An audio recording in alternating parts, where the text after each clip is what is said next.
So I built this game called Escape Room, and I vibe coded it entirely. So not a single line of code was written for this. So entirely vibe coded with Claude Code. And I made it in the context of the Vibe Jam 2026 by Levels.io. And what's interesting about my game is that not only the game is generated with AI, but the actual rooms, so the escape rooms of the game are generated by an LLM. So I vibe coded like a game generator, an escape game generator, and it generates like these games and these rooms in 3D and everything. So there's a catalog of 3D objects that it can use, and it tries to create some puzzles. So for example, here it says that 529 is the code. You need to put it, I think here, 529. It opens, you have here some clues. And basically you need to solve these clues, and it's entirely generated by an LLM. So while vibe coding the game, I vibe coded like the game generator system, which as I said is able to generate these games in 3D, which is very difficult for an LLM because placing objects in 3D is not easy and very straightforward for an LLM. So on top of the game generator, I also built like a validation system. So the LLM generates, I think, something like 30 kilobytes games. So it contains not the 3D objects, but it contains the puzzles, the placement, the orientation, the size, everything about the connection between the rooms. So everything about the game.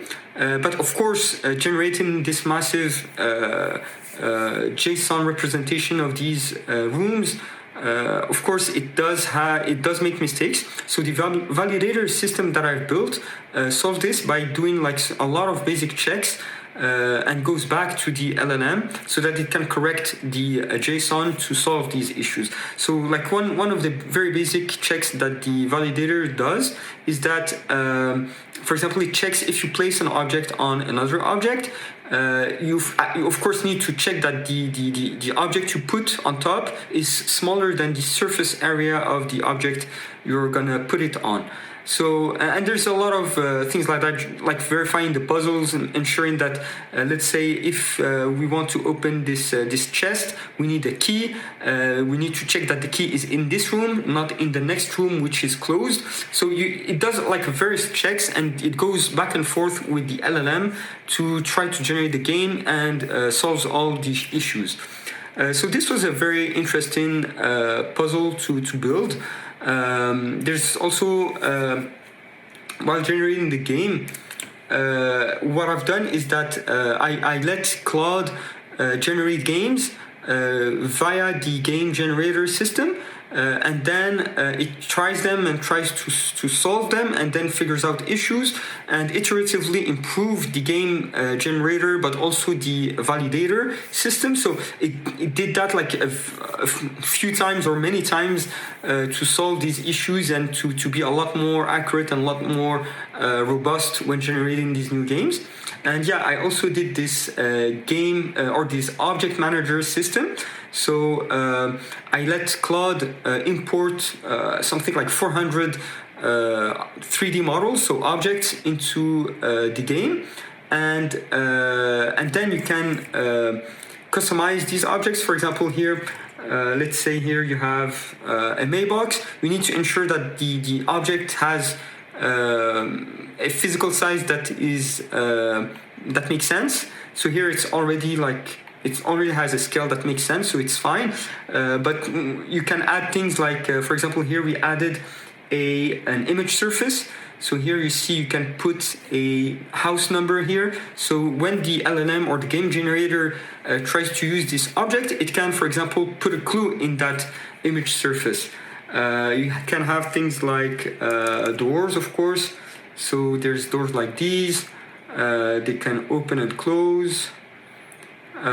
So this was very important to be able to create to standardize the objects and the 3D models that the game needs, so that when you put them on the rooms, on the actual escape room, they need to have proportions that make sense. For example, here, if you have a table, I think if we look for table here,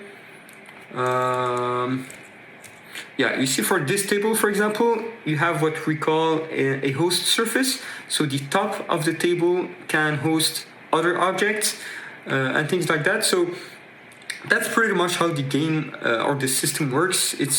I found it very interesting and very a good learning opportunity for me to make these my first 3D game. So I hope you're gonna enjoy it. Give it a try. There's a leaderboard as well.